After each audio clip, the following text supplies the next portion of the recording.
గమా మప మప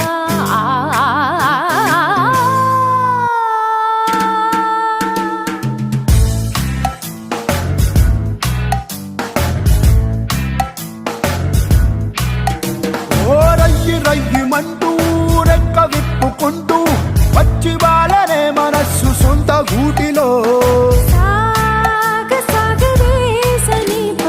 కల్లు కల్లుమంటూ గుండె చల్లుమంటూ అడుగులేసనే స్వరాల కొత్త బాటలో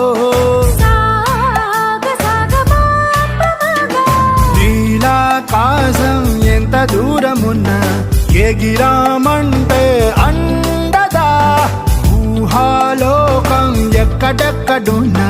పీలిచామంటే నిజంగా నిజం